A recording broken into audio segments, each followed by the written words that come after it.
नमस्कार दोस्तों। सीपीओ का इस बार पेपर हुआ और आप सभी को पता है कि सीपीओ के पेपर में रीजनिंग आई और रीजनिंग में सेक्शनल टाइमिंग था। तो लेट्स सी कि हम क्या रीजनिंग के 50 प्रश्न 30 मिनट में कर सकते हैं और अगर कर सकते हैं तो कैसे। I know many of you has better reasoning than me और ये भी मैं मानता हूँ कि हैज की जगह फैब होना चाहिए। बट लेट्स ट्राई कि 30 मिनट में अगर मुझसे हो जाता है तो आप सभी से होना चाहिए। और कहाँ पे कैसे अगर मैं एग्जाम अटेम्प्ट करता तो कैसे करता वो देखते हैं। बाकी मैं क्वांट का अपना जो एप्टीट्यूड है मेरा वो यूज करूंगा इस रीजनिंग को करने के लिए। आप लोग रीजनिंग के टच में हैं, मैं रीजनिंग के उतना टच में हूं नहीं, बट लेट्स ट्राई। ऐसा तो है नहीं कि रीजनिंग भूल गया हूं। पहले प्रश्न में कहा गया नागपुर सेमिनार इंदौर सेमिनार से 5 दिन पहले हुआ।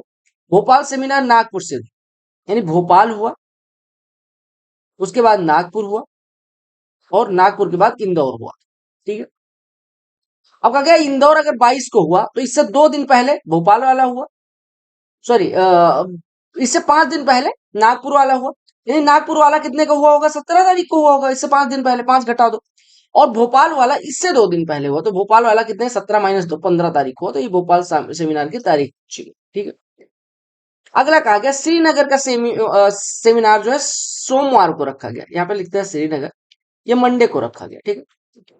जम्मू ने अपना सेमिनार श्रीनगर से 3 दिन बाद आयोजित किया। 3 दिन बाद यानी कि मंडे को मान लो एक्स तारीख था, तो 3 दिन बाद इससे मंडे +3 को श्रीनगर जम्मू ने अपना सेमिनार आयोजित किया। लेह ने अपना सेमिनार जम्मू से 2 दिन पहले आयोजित किया। ये 3 दिन बाद करता है, ये 2 दिन पहले। यानी कि जो लेह है वो एक जो मंडे का अगर मतलब मान लो मंडे को इन्होंने किया था तो मंडे से हम रिलेट करेंगे, क्योंकि देखो जम्मू वाला M+3 को हुआ था इससे 2 दिन पहले, यानी M-1 को लेह वाला हुआ, M+1 को लेह वाला हुआ, इससे 2 घटा देंगे। और कारगिल ने अपना सेमिनार जो है जम्मू के सप्ताह के उसी दिन किया। जो कारगिल है वो जम्मू वाले सप्ताह के इसी दिन करता है। ठीक है। तो आपसे कहा गया कारगिल का यानी कि कारगिल भी इसी दिन करता है। कारगिल और जम्मू सेम दिन करते हैं। अब मंडे के तीसरा दिन कौन सा होगा? Wednesday, Monday Tuesday Wednesday Thursday, यानी कि तीसरा दिन कौन सा होगा? मंडे हो गया। फिर तीसरा दिन ट्यूसडे वेंसडे थर्सडे, यानी कि थर्सडे जो तीसरे 3 दिन बाद, यानी 1 2 3 तीसरे थर्सडे को हो जाएगा। क्लियर। कहा गया नंबर ऑफ एटीएम फ्रॉड जो है वो इंक्रीज हो रहा है। तो कहा गया इंस्टॉल सीसीटीवी। अब इसमें बताया कोर्स ऑफ एक्शन क्या होना चाहिए। Stop issuing ATM. एक बात बताओ, एक्शन का क्या मतलब हुआ? मान लो अगर मैं कहूं कि चीनी की प्राइस बहुत महंगी हो रही है, तो क्या सरकार का काम क्या होना चाहिए कि चीनी के प्राइस पे रेगुलेट करे, रेगुलेटरी बॉडी बनाए कोई, या अगर बॉडी है तो उसको स्ट्रिक्ट करे। ऐसा थोड़ी कि चीनी बंद कर दे। तो दूसरा स्टॉप इश्यूइंग एटीएम कार्ड ही ना दो, ये तो गलत है ना। एटीएम तो उनकी सुविधा है, सुविधा बंद करके आप उससे चोरों से यानी कि आपको सीसीटीवी इंस्टॉल करना चाहिए, ना कि आप सर्विस ही बंद करो। कहा गया 25 अगर 29 है, 41 17 है, 38 73 है, 63 क्या होगा? देखो 25, अब पहले 2 5 7 7 का कुछ रिलेशन इससे है नहीं, 4 1 5 से कोई रिलेशन है, 3 8 11 का कुछ रिलेशन है नहीं, 6 3 9 कोई रिलेशन ऐसा बन नहीं रहा। अब क्या काम करो, अगर 25 को देखो तो 2 का स्क्वायर प्लस 5 का स्क्वायर, 41 को देखो 4 का स्क्वायर प्लस 1 का स्क्वायर, 38 को देखो 3 का स्क्वायर प्लस 8 का स्क्वायर, और 63 ऐसे कितना हो जाएगा? 6 का स्क्वायर प्लस 3 का स्क्वायर, यानी 6 6 के 36 9 45 आपका उत्तर हो जाएगा। ये बहुत पुराना पैटर्न है। तो अगर A B equal to 2 C D equal to 12 H I बराबर 72। अब ये देखते ही मुझे समझ आ गया, 1 × 2 3 × 4, और ये क्योंकि एच आई लगातार सी डी लगातार ए बी, तो मैथमेटिक्स का नॉलेज यूज करते हुए कि दो संख्याओं का क्रमागत संख्याओं का गुणनफल 2 है तो 1 2, दो क्रमागत संख्याओं का तो गुणनफल अगर 12 है तो 3 4, एच आई का ऐसे 8 9, ऐसे डी एफ कितना, मतलब कि जो संख्या आती है दोनों का जो डिजिट का प्लेस है उसका प्रोडक्ट लिखा गया। तो डी कितना होता है 4, एफ कितना होता है 6, 4 × 6 कितना हो जाएगा 24। एक स्टेटमेंट ये हमारे टाइम पे नहीं आता था। स्टेटमेंट दिया गया पी इक्वल टू क्यू है, क्यू एस से बड़ा है, एस टी से बड़ा है, और टी आर के बराबर है। आर या तो यू के बराबर है या बड़ा है बी से बड़ा। तो आपसे कहा गया क्या टी बी से बड़ा होगा? आप देखो टी पे फोकस करो भी, देखो बी यू के बराबर होगा या बड़ा होगा, यानी बी को अगर हम उठाएं तो इसकी जगह पे रख सकते हैं। अगर बराबर होता आ रहा है तो टी या तो बी से बड़ा होगा या बराबर होगा। ठीक है, टी या तो बी से बड़ा होगा या बराबर होगा। आपने कहा कैसे? कहा कि अगर यू बड़ा हो बी से तो यू से बड़ा आर है, और मान लो यू बड़ा हो गया और यू के आर बराबर भी है तो भी यू अगर बड़ा हो गया तो ये जो भी वैल्यू होगी वो बी से बड़ी होगी। ठीक है। और ऐसे अगर मैं बराबर लेके चलूं तो बराबर होगा, और टी बराबर होगा बी से। अब देखो आपको एक बात बताना, क्या टी बी से बड़ा होगा? टी बड़ा, हमें पता चल रहा है कि टी या तो बी से बड़ा होगा या बराबर होगा, या तो इधर है। ठीक है। तो ऐसा नहीं है कि टी हमें पता है कि बी से बड़ा ही है, या टी बराबर है बी के। मान लो बी के बराबर कैसे नहीं हो सकता, अगर बी से बड़ा यू हो जाए और यू से बड़ा आर हो जाए और टी आर के बराबर है तो टी बी से बड़ा हो जाएगा। लेकिन अगर बी यू के बराबर हो जाए, यू आर के बराबर हो जाए तो टी बराबर भी हो जाएगा। कुछ भी हो सकता है ना, टी बी के बराबर भी हो सकता है, टी बी से बड़ा भी हो सकता है, छोटा हो सकता है नहीं। तो यहाँ पे टी कहा गया कि निष्कर्ष यही निकलता है कि टी बी से बड़ा ही है, ऐसा पॉसिबल नहीं है। टी बी के बराबर ही है, ये भी श्योर शॉर्ट नहीं है। मतलब टी या तो बड़ा है या तो बराबर है, लेकिन दोनों में हम कह नहीं सकते कि क्या है। तो ये ना तो निष्कर्ष एक ना तो निष्कर्ष दो सही है। कहा गया अगर प्लस का अर्थ गुणा हो तो 12 गुणे 3 लिखा हुआ है, निगेटिव का अर्थ भाग हो डिवाइडेड बाई 2 हो, भाग का अर्थ जोड़ हो 4 और गुणे का अर्थ क्या हो घटाओ हो। तो इसकी वैल्यू तो 3 में 2 से डिवाइड करेंगे 12 से, यानी कि 12 गुणे 1.5 लिखा 18, 4 22 में से 5 घट जाएगा 17। कहा 112 के 2000 224, 130 के 260, 150 के 300, यानी कि एक ऐसा ऑपरेशन है जो दो गुना देता है। के ऑपरेशन अगर लगाएंगे तो दुगुना देगा, तो 210 दूना 420। क्योंकि वो वस्तु चुने जो यहाँ फिट नहीं होती। बाकी तीनों कंप्यूटर के पार्ट है, जॉयस्टिक स्कैनर मदरबोर्ड ये कंप्यूटर के पार्ट है, बट नोटपैड होता है नोटिंग वाला जिसपे मैं ये वीडियो रिकॉर्ड कर रहा हूँ, ये एक एप्लीकेशन है कह सकते हो। यहाँ से हम किसी चीज पर कुछ लिख सकते हैं, नोट बना सकते हैं, ठीक है। वो उसकी वो है फैसिलिटी है ना कि पार्ट। क्योंकि 4 युग्म दिए गए, तीन में से 3 किसी ना किसी रूप से समान है, तो आपको बताना है कि क्या होगा। अब देखो अगर हम यहाँ पे देखें तो 13 × 84, 13×6 = 78, 6.5 जोड़ा गया, यानी 13 का 6.5 गुना किया गया 6.5। अगर हम 19 का बात करें तो 19 गुणे 19 से 19 नवैया 171 होगा, 19 अट्ठे 152 हो जाएगा, 19 नवैया 171 हो सकता है, ठीक है। 19 नवैया 171 और 0.5 9.5 से गुणा किया गया। 23 में अगर करेंगे तो 23 से और 17 का भी कर लेते हैं, 17 सत्ते 119, 17 अट्ठे 136 और 17 पीछे 85। यानी अब देखो 17 को 8.5 से गुणा किया यानी उसके आधे से, 13 को 6.5 से यानी उसके आधे से गुणा किया गया, ऐसे 19 को उसके आधे से गुणा किया गया। 23 को अगर हम 11.5 से गुणा करें तो क्या होगा, यानी कि 23 का स्क्वायर बटे 2 किया गया, या ऐसे समझो 13 का स्क्वायर बटे 2 किया गया, 17 का स्क्वायर बटे 2 किया गया, 19 का स्क्वायर बटे 2 किया, 23 का स्क्वायर बटे 2, 23 का स्क्वायर 529 का आधा कितना हो जाएगा 264.5। ये कहा दिया गया 260.5, तो ये गलत है। बाकी सब में एन स्क्वायर बाई 2 कर रहा गया है, ठीक है।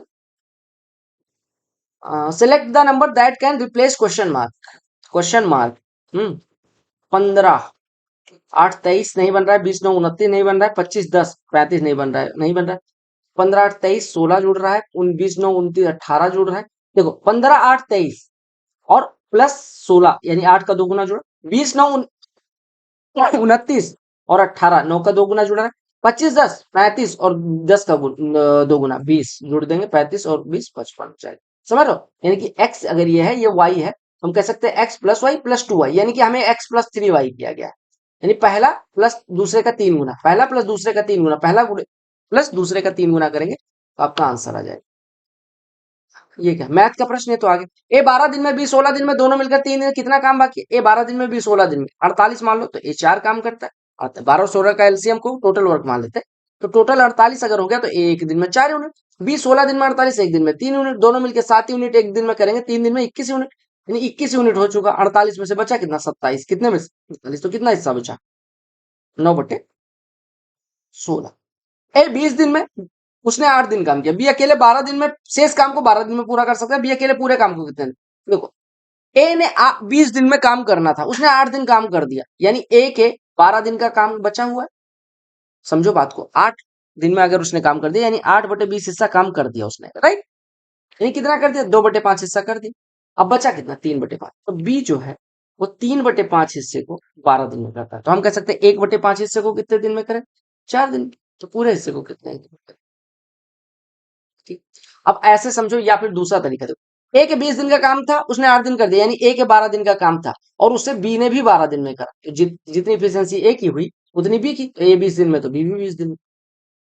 एक मिश्रण में दूध और पानी का अनुपात इतना है, इसमें 9 लीटर पानी मिला दिया तो अनुपात 7:5 हो जाएगा। दूध की मात्रा देखो, मिल्क और वाटर का रेशियो दिया गया 7:2, इसमें हमने 9 लीटर क्या मिला है पानी, रेशियो कितना हो गया 7:5, यानी 2 से 5, तो मिल्क तो चेंज नहीं हुआ, यानी वाटर को 2 से 5 रेशियो यानी 3 रेशियो बनाने के लिए 9 लीटर ऐड करना पड़ता है।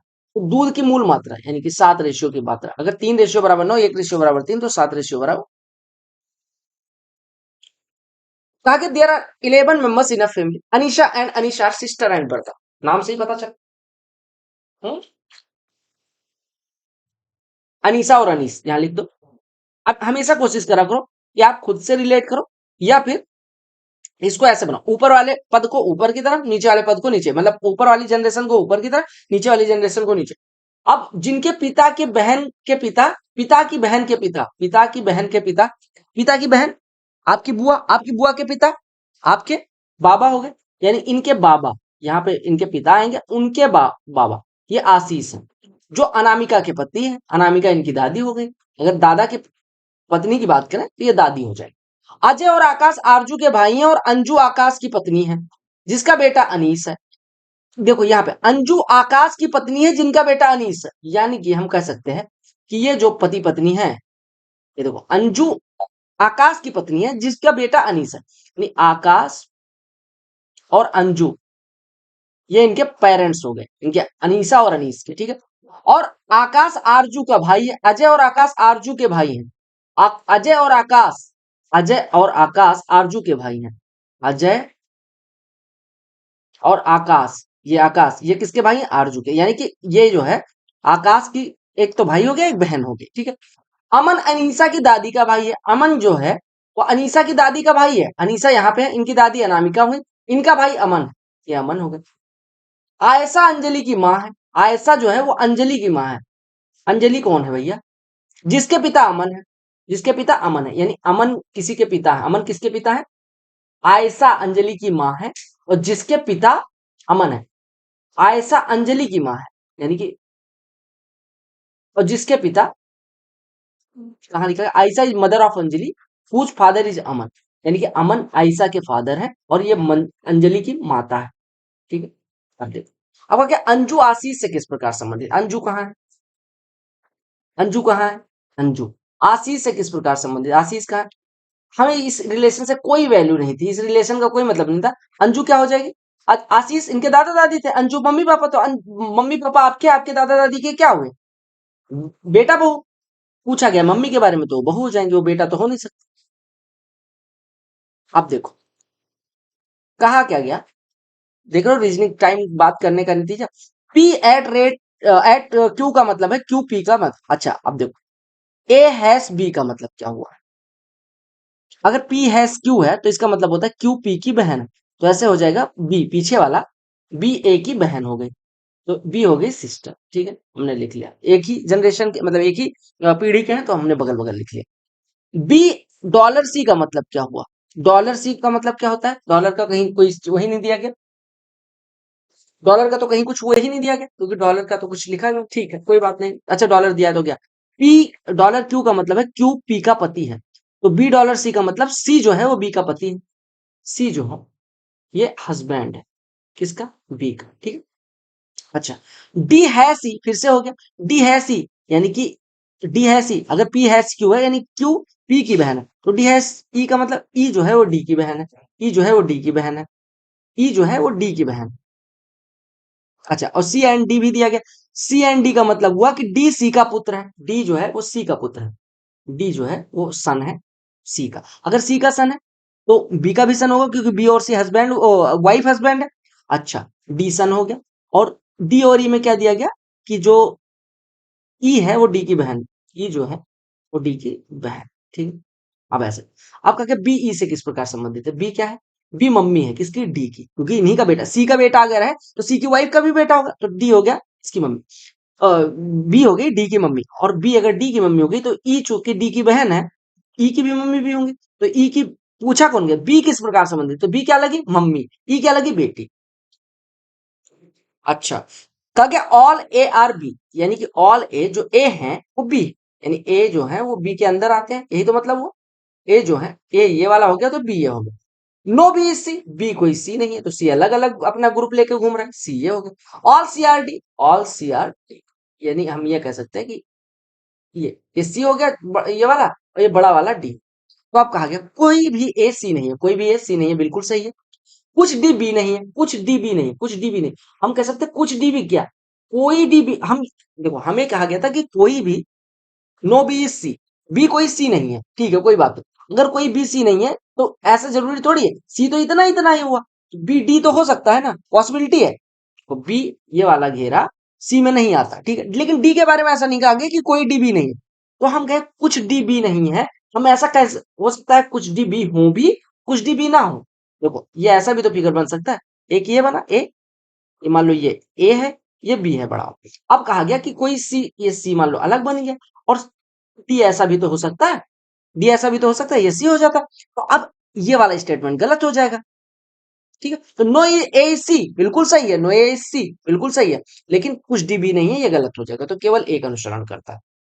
अच्छा, इसका मिरर इमेज, मिरर इमेज आपको पता है कि अगर ये ऐसे है तो ये ऐसे खिंच जाएगा, अगर ये ऐसे लाइन गई थी तो ऐसे लाइन हो जाएगी, फिर ऐसे लाइन, मतलब अगर ये पलटा होता तो सीधा हो जाएगा, ट्राइंगल सीधा है तो पलट जाएगा, ऐसे करके ये आपका ये हो जाएगा। ये आप देखेंगे ध्यान से तो समझ आ जाएगा, इसका कोई सिखा नहीं सकता आप।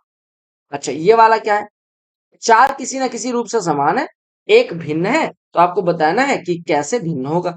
अच्छा देखो, ए आया, अच्छा ए ई यू आई, ए के ई आई यू आई, ठीक है। देखो अगर वैसे देखें तो ए ई यू आई, आपको पता है 5 वोवेल होते हैं, ए ई आई, ए ई आई ओ यू। तो बाकी सब जगह तो अगर वैसे देखें, आकृति छोड़ दो तो वैसे तो वोवेल है वो सारे, के को छोड़ के। तो ट्राई इसमें देखते हैं, भुजाओं की संख्या 4 हो गई, इसमें दो, दो चार एक 5 हो गई, इसमें दो, तो ये 8 हो गई, और ये आई में दो, और दो चार, दो 6 हो गई। अब ऐसा तो कुछ दिख नहीं रहा कि भुजाओं के आधार पे, अगर हम ऐसे देखें तो ये बाकी सारे के अंदर वोवेल लिखा गया है, और इनके अंदर जो है क्या लिखा गया है, कॉन्सोनेंट लिखा गया। तो इस बेसिस पे मैं अलग कर रहा हूं, बाकी अगर आपको कोई रीजन दिखता है तो ये आप अलग कर लेना। आंसर ने हाँ मेरी हेल्प करी, अदरवाइज मैं यही लॉजिक लगाता। ठीक।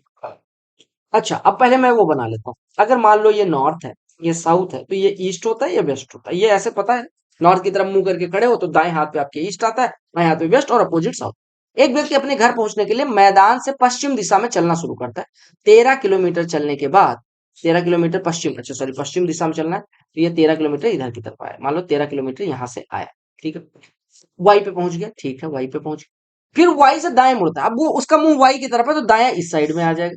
दाएं से मुड़ता है और 7 किलोमीटर पहुंचता है, ये सी पे पहुंच जाता है, सी पे पहुंच जाता है। फिर वो सी से बाएं मुड़ता है, बाएं मुड़ेगा तो आपको अगर सी की तरफ मुंह करके खड़ा खड़ा है तो लेफ्ट साइड ये इस साइड हो जाएगा, अगर इधर मुंह करके कोई खड़ा खड़ा है तो इधर। फिर डी से, अच्छा क्या बिंदु वाई, 13 किलोमीटर वाई से दाएं मुड़ा, ठीक है, और सी पर पहुंचा, सी से वो बाएं मुड़ता है, 9 किलोमीटर चलता है, 9 किलोमीटर चल, बिंदु टी पे पहुंच गया, ठीक है, टी पे पहुंच गया। टी से वो फिर बाएं मुड़ता है, 4 किलोमीटर चलता है, डी टी से यहाँ पे चला, ये 4 किलोमीटर, 4 किलोमीटर चला, ये बाएं मुड़ा 4 किलोमीटर। उसके घर से और बिंदु वाई के बीच की न्यूनतम दूरी क्या है, अब देखो, अगर मैं इसको मिला दूं तो 9 किलोमीटर इधर है, यानी 22 हो गया, घर यहाँ पे है उसका, ठीक है। उसके घर और बिंदु घर पहुंचने के लिए मैदान से पश्चिम दिशा में चलता है, मैदान, ठीक। और बिंदु वाई के बीच की न्यूनतम दूरी क्या है, देखो ये हो गया, और ऐसे ड्रॉ कर दोगे। तो आपने कहा ये क्या हो गया, मैंने कहा देखो ये पूरा 7 था, पूरा 7, इतना 4 है, इतना 4, ये पूरा 7 था, ये 4 है, तो ये कितना हो गया 3। और आपने कहा ये दूरी 9, तो वाई और इस बिंदु के बीच की दूरी निकालनी है, तो आपको पता है राइट एंगल हो जाएगा, 3 और 9 का जो हाइपोटेन्यूज होगा। हाइपोटेन्यूज कैसा है, 3 का स्क्वायर प्लस 9 का स्क्वायर, 3 का स्क्वायर बाहर आ जाएगा, यहाँ पे बचेगा 1 का स्क्वायर प्लस 2 का स्क्वायर, और 3 का स्क्वायर, 1 का स्क्वायर प्लस 3 का स्क्वायर, तो 3 3 9 1 10, आपका 3 √10 हो जाएगी मिस्टेक। कहा क्या, निम्नलिखित श्रृंखला में, ठीक है। अच्छा, जेड के बाद वाई आया, वाई के बाद एक्स, एक्स के पहले डब्ल्यू होगा, बी सी डी ई जाएगा। एक पहले आगे वाला टर्म एक एक पीछे की तरफ जा रहा है, और पीछे वाला टर्म एक एक आगे की तरफ जा रहा है। अच्छा, बी के बाद डी आया, डी के बाद एफ, यानी कि बी के बाद सी छोड़ा, फिर डी आया, डी के बाद ई छोड़ा, एफ आया, एफ के बाद जी छोड़ेंगे, एच आएगा। एन ओ पी, ओ छोड़ा, पी आया, पी के बाद क्यू छोड़ा, आर आया, आर के बाद एस छोड़ेंगे, टी आ जाएगा, एच टी आपका। कहा गया कैट को डीबीयू लिखा जाता है, सी को डी लिखा गया, ए को बी लिखा गया, टी को यू, एक एक बढ़ा के, तो डीओजी को क्या लिखे, डी के बाद ई आएगा, ओ के बाद पी आएगा, जी के बाद एच आएगा। कहा गया क्यू के बाद आर छोड़, क्यू आर एस हो गया, एस टी यू हो गया, यू बी डब्ल्यू हो गया, डब्ल्यू एक्स, डब्ल्यू एक्स, अच्छा हाँ देखो आप पहला दोनों सुनो, क्यू आर फिर उसका अगला एस होगा, फिर ऐसा देखो एस टी यू, फिर यू बी डब्ल्यू, फिर डब्ल्यू एक्स वाई आना चाहिए यहाँ पे, क्योंकि डब्ल्यू एक्स का अगला आना चाहिए वाई, तो डब्ल्यू जेड आसम हो जाएगा, बाकी शायद सिंपल। साइकिल को अगर ये लिखा जाए, सी की जगह पे 3, वाई की जगह पे 25, सी की जगह पे 3, एल की जगह, अच्छा मतलब इनका कोड लिखा गया, तो बाई की जगह, बाई 2 से स्टार्ट होगा, तो बाकी सारे ऑप्शन ऐसे गलत हो गए क्योंकि एक ही जगह 2 से स्टार्ट था, तो ये देखना होता है।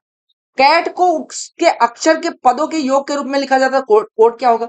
अब होता है R18 होता है, T20 होता है, A1 होता है, C3 होता है। ठीक है, आर इस वजह से मेरा नाम आर से स्टार्ट होता है, इस वजह से मैंने जोड़ रखा है। तो 3 1 4 20 24 हो जाएगा। देखिए अगला प्रश्न देखते हैं क्या कि which number breaks the sequence. अब अगर सीक्वेंस तोड़ने की बात करें तो इसमें पहले देखते हैं क्या किसी से गुणा किया गया। गुणा करने पे तो 0 से 1 होता है। अच्छा, अगर हम देखें 0 1 सम करें 1 हो जाएगा, 1 1 का सम करें 2 हो जाएगा, 2 और 1 का सम करें 3 होना चाहिए, 4 आ रहा है। यानी कि अगर मैं फिबोनाची एक सीक्वेंस होता है, या ऐसे देखें, मतलब अगर n लिखा जाए तो n जो है उससे पहले वाले दो नंबर का सम होना चाहिए। यानी कि x और y n लिखा है, यानी कि n बराबर होगा x प्लस वाई। तो इस सीक्वेंस के हिसाब से चार लॉजिक तोड़ रहा है, क्योंकि देखो 0 1 का सम 1 हो गया, 1 2 का सम 3 होना चाहिए, मतलब 1 1 का सम 2 हो गया, 1 2 का सम 3 होना चाहिए। बट अगर आप देखोगे तो 3 अगर यहाँ पे आ भी गया तो 2 3 5 होना चाहिए। लेकिन पूछा गया कौन सी संख्या अनुक्रम को तोड़ती है, तो उस हिसाब से अगर बिठाना है तब तो 4 बिठा सकते हो, अदरवाइज देखते हैं।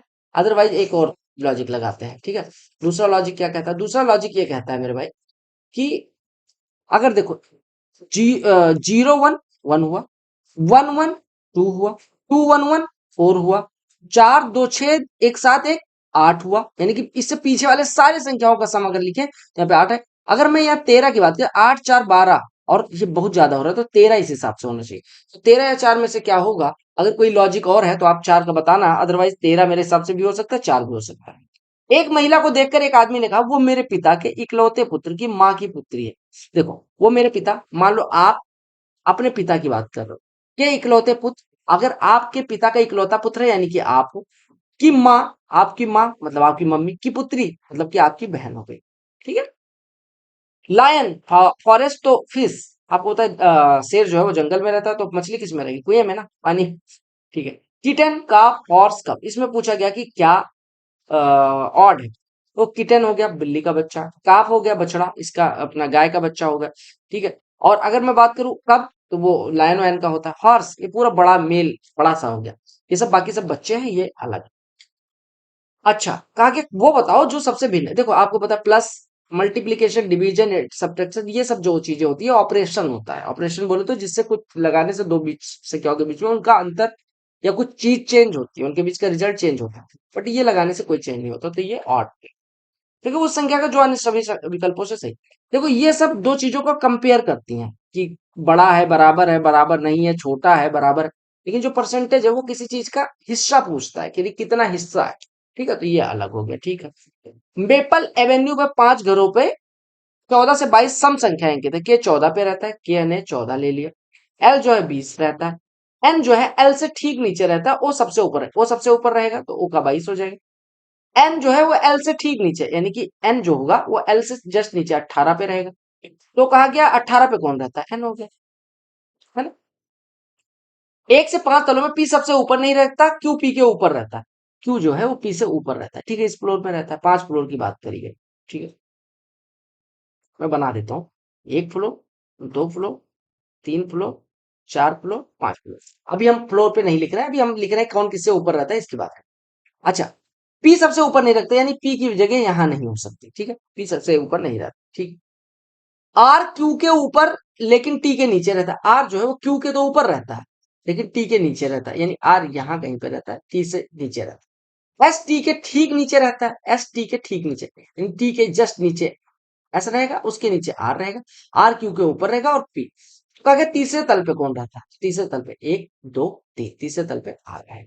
ठीक है, कहा गया मोली ने सुबोध से पहले लेकिन लता के बाद विषम दिन यात्रा करी। मोली जो है वो सुबोध से पहले थे, सुबोध 21 तारीख को, तो 21 से पहले यानी कि 20 के बीच में होगा, और लता 17 तारीख को गई। लता के बाद यानी 17 से 20 के बीच में, 17 से 21 के बीच में करी। ठीक है, अब कहा गया मोली कब गई। अब आपको पता है 17 से 21 के बीच में, यानी 17 के बाद और 21 से पहले, 17 के बाद 21 से पहले विषम संख्या यानी कि 19 हो सकता है पॉसिबल। ठीक है, 19 को ही यात्रा करेगी, क्योंकि 21 से पहले होना चाहिए और विषम होना चाहिए। ICRPT, इससे आपको पता है रिसीट बन रहा है। ठीक है, इसमें कुछ नहीं। यदि आपको एक ही समय में अलग अलग प्रबंधकों से दो जरूरी जरूरी कार्य मिलते हैं, ठीक है, तो अच्छा कार्य करो। हाँ ठीक है, प्रायोरिटी ऑर्डर पूछेंगे, आसान काम पहले नहीं। आप अगर दो आपके बॉसेस कहते हैं तो आप पूछेंगे कि कौन सा काम ज्यादा जरूरी है, उसको पहले। यदि आपकी ट्रेन छूट गई है फिर भी आपको सुरक्षित घर पहुंचना है, असुरक्षित क्षेत्र से अकेले जाना सेफ नहीं है, क्योंकि आपके लिए सेफ्टी प्राइवेट। कॉल है स्ट्रेंजर फॉर है, स्ट्रेंजर से हेल्प मांगे, पता चले स्ट्रेंजर ही चोर। स्टेशन पे सो जाओ, आप मान लो टाइम पे आपको घर पे कुछ पहुंचना है, take a safe available cab ride. बिल्कुल ये ऑप्शन था जो आपको ऑप्शन पहुंचा भी दे रहा है घर, और सेफ भी है। ठीक है, अब कुछ लोग ये लॉजिक लगाए पैसे ना हो तो, अरे भाई पैसे ना हो तो रहने दो, ना जाओ वहीं रहो। आपको पहले से सबमिट की गई ग्राहक की रिपोर्ट में एक जोखिम भरी त्रुटि मिलती है, सबसे अच्छा कदम क्या होगा? आशा ग्राहक को पता नहीं चलेगा, बिल्कुल गलत था। अरे यार गलत, आप रिपोर्ट आपने ग्राहक मतलब ग्राहक को दिया था, तो गलती है, उसको ऐसा थोड़ी करोगे कि उसको पता ना चले, पता चल गया तो दूसरे विभाग को भेजोगे नहीं। आप पहले एक काम करोगे कि क्या गलती है और क्या सुधार करना है, ये दोनों चीजें ग्राहक को भेजोगे, इजी रास्ता हो जाएगा। ठीक है, एक तकनीकी कंपनी केवल कुछ आय वाले इलाकों में रहने वाले कर्मचारियों को ही अपने घर में काम करने की सुविधा देती है। ठीक है, कौन सा अनुमान सही है? यानी कि आज उच्च आय वाले अधिक कुशल होते, बिल्कुल नहीं है। उच्च आय वाले बेहतर हैं, बिल्कुल नहीं है। कम आय वाले कर्मचारियों ने, बिल्कुल ऐसा नहीं है। कि जरूरी थोड़ी है कि अस्वीकार किया हो इसे, तो बिल्कुल है, डिस्क्रिमिनेट करती है वो। ठीक है, प्लस का अर्थ भाग करना है, परसेंटेज का अर्थ इतना। अब देखो 81% है, यानी 81 डिवाइडेड बाई 9। डॉलर का अर्थ जोड़ना है, यानी कि +15। एट द रेट का अर्थ है घटाना, और हैश का मतलब है गुणा। इसमें डिवाइड करेंगे 9, 9 + 15 24, 24 में से 14 घटाएंगे। कहा गया मंथली सेविंग 4,000, 4400, 4840, 5324, यानी 4,000 से 4400, 10% बढ़ा, फिर 10% बढ़ा, फिर 10% बढ़ा। तो आपसे कहा गया छठे महीने की बचत का, यानी कि एक बार इसका 10%, फिर एक इस बार इसका 10%, यानी हम 5324 पे दो बार 10-10%, यानी इसका एक 121% निकाल लेंगे। तो सॉल्व करोगे तो कहा गया बचत का अनुमान लगाना, तो अनुमान लगा दो। 12 से गुणा करोगे 6,000 से, तो ऊपर आंसर होंगे, तो 6,000 से जो छोटे हो तो सीधे गलत हो गए, तो जिसने भी तुक्का मारा उसने गलत मारा। 1.21 करना। अब एक बात बताओ, 21% इसमें जोड़ना है, 20% इसका कितना हो जाएगा, पांचवा हिस्सा कितना हो जाएगा, 5324, 20% पांचवा हिस्सा, यानी कि 65 के करीब हो जाएगा, है ना? ठीक है, 1,065 के करीब, ठीक है। और 20% 1% कितना हो गया, 5324, है ना? तो 53.24 और जोड़ देते हैं। अब देखो 5, 3, 8, 4, 12, 2, 1, 3, 6, 9, 5, 14, 3, 1, 4, 6442 के करीब आपका आंसर आ जाएगा। क्योंकि ग्राहकों की तुलना में 10% वृद्धि हुई है, ऐसे सातवें वर्ष 7320 पे एक बार 10% और लगाओ, एक बार 10%, ये 7320 को 1.21 से मल्टीप्लाई करो, तो 12 7 84। और ये आप पहले देखो 21% कैसे निकालोगे, 7320 का 10% 732, 20% कितना हो जाएगा, नहीं 7320, 20% कितना हो जाएगा, 1464, तो 1464 और जोड़ दो। 1% कितना हो जाएगा, 73.20, जोड़ दो। तो ये कितना हो गया, 3, 4, 7, 6, 7, 13, 2, 15, 3, 4, 7, 1, 8, 7, 88, 157 के करीब आपका आंसर है। ए एट बी का अर्थ है ए ना तो बी से छोटा है, ना ही बराबर है, यानी ए से बी से बड़ा है। ये तो मतलब हुआ, ए जब छोटा भी नहीं है, बराबर भी नहीं है, यानी बड़ा होगा। कहा गया ए इज इवन, स्टेटमेंट एक है। To determine the nature of B consider, ठीक है, बी को बारे में बताया। ए इवन है, A plus B odd. Even plus कुछ जोड़ा जाता है और वो ऑड आता है। इवन में क्या जोड़ने पे ऑड होगा, हमेशा ऑड जोड़ने पे। इवन प्लस ऑड, ये निर्धारित करने के लिए एच ग्रेटर देन निम्नलिखित पे विचार। एच जे से बड़ा, एच जे से बड़ा और जे आई से बड़ा, बिल्कुल। एच दोनों निष्कर्ष अगर एक साथ रख दें, केवल एक निष्कर्ष रखोगे। अब एच बड़ा है जे से, और जे क्या है कुछ पता नहीं, जे आई से बड़ा है, जे एच से कैसे रिलेटेड है वो नहीं पता। तो हम अगर दोनों कर देंगे कि एच जे से बड़ा और जे आई से बड़ा है, यानी कि आई से बड़ा जे, वो जे से, तो एच बड़ा हो जाएगा आई से। ठीक है, तो दोनों कथन एक साथ। कहा गया कि following question two statement are followed by two conclusion, यानी दो स्टेटमेंट दिए गए, दो कंक्लूजन दिया गया। तो you have to assume the given statement to be true even if they seem to be various with commonly known facts। ठीक, आपको क्या काम करना है, दो टीचर दो स्टेटमेंट दिए गए, उनके बेसिस पे को जज करना है कि कौन सा कंक्लूजन है वो सही है। हो सकता है, ये भी कहा गया कि हो सकता है कि वो गलत हो, जैसे लॉजिक जो अपने यहाँ अवेलेबल है समाज में उससे अलग हो, समाज को नहीं देखना, बस उस स्टेटमेंट के बेसिस पे। Some teachers are researchers, some teachers जो है वो रिसर्चर हो सकते हैं, बिल्कुल। नो रिसर्चर इज लेजी, ये कोई लेजी नहीं है, यानी कि लेजी नहीं होगा, लेजी मान लो ये है, ठीक है। अब अगर सम टीचर्स और नॉट लेजी, ठीक है, सम टीचर्स अगर रिसर्चर्स हैं और रिसर्चर लेजी नहीं है, तो बिल्कुल सही बात है कि पहला तो स्टेटमेंट सही है। और टीचर्स और नॉट, आपको पता है कि टीचर जो रिसर्चर नहीं है उनके बारे में कहा गया, तो जो टीचर रिसर्चर नहीं है उनके बारे में कुछ कहा गया नहीं। और लेजी हो भी सकते हैं, नहीं भी हो सकते, तो दूसरा स्टेटमेंट तो अपने आप गलत हो गया, क्योंकि सही हो सकता है बट गलत वैसे है क्योंकि ऑल कह दिया गया, यहाँ पे ऑल की बात कर दी कि वहां पे खत्म हो गया काम। ऑल तो ये वाले भी तो है, रिसर्चर्स में जो आगे वो तो लेजी हो गए, तो ऑल इस वजह से गलत हो गया, तो दूसरा काट दो, पहला सही हो जाएगा। कहा गया ऑल डॉग्स आर एनिमल्स, जो डॉग है वो एनिमल आपको पता। नो एनिमल और बर्ड यानी एनिमल बर्ड नहीं है। सम डॉग आर बर्ड, जब डॉग एनिमल के अंदर है और एनिमल बर्ड से बाहर है तो ये हो नहीं सकता। नो डॉग इज बर्ड बिल्कुल सही है, नो डॉग इज बर्ड बिल्कुल सही। सम बर्ड्स आर डॉग्स, ऐसा कहा गया नहीं, क्योंकि डॉग जब बर्ड, डॉग और बर्ड अलग अलग ग्रुप है तो ये नहीं हो सकता। ऑल एनिमल्स आर डॉग बिल्कुल गलत है, सारे डॉग तो एनिमल है, बट एनिमल में गाय भी हो सकती है, कुत्ता भी हो सकता है, भैंस भी हो सकती है, ठीक है। तो कौन सा स्टेटमेंट सही है? केवल दूसरा, ठीक है। कहा गया सम फ्रूट्स आर स्वीट, ये फ्रूट्स है और ये कुछ फ्रूट्स इसमें से हैं जो स्वीट, स्वीट है, स्वीट, ठीक है, मीठा वाला। All sweet things are edible, all sweets जो है वो एडिबल है, यानी कि जो स्वीट्स है वो एडिबल है, ठीक है। अब सम फ्रूट्स आर एडिबल बिल्कुल सही है। All fruits are edible, all fruit जरूरी नहीं है एडिबल हो ना, क्योंकि स्वीट के बारे में कहा गया जो फल मीठे हैं वो खाने योग्य हैं, जो फल मीठे हैं वो मीठा चीज खाया जा सकता है, तो जो फल मीठे हैं वो भी खाए जाएंगे। लेकिन ऑल फ्रूट्स, ऑल की बात नहीं की गई, क्योंकि ये देखो इतना हिस्सा छूटा हुआ। नो फ्रूट इज एडिबल बिल्कुल गलत है, क्योंकि कुछ फल मीठे हैं वो वाले तो एडिबल है, मीठा चीज हर चीज खाने योग्य है, ये भी गलत हो। ऑल एडिबल्स और स्वीट्स, और ऑल एडिबल और स्वीट ऐसा भी नहीं कहा गया। स्वीट जितने हैं सारा स्वीट मीठा हुआ, जो स्वीट है जो मीठा है वो खाने योग्य, मतलब खट्टा भी खा सकते हैं ना। केवल यही नहीं, ऑल इडिबल्स और स्वीट यानी खाने वाली हर चीज मीठी है ऐसा नहीं, कहा गया मीठी वाली चीज खाने योग्य है, तो इसका मतलब ये भी स्टेटमेंट गलत है, यानी आपका केवल पहला स्टेटमेंट सही है। कहा गया all apples are fruits, apple जो है वो फ्रूट है, ठीक है, एप्पल और fruit. No fruit is blue, no fruit is blue यानी ब्लू अलग है। कहा गया नो एप्पल इज ब्लू बिल्कुल सही है, क्योंकि ब्लू और फ्रूट जब अलग अलग है तो नो एप्पल इज ब्लू बिल्कुल सही हो गया।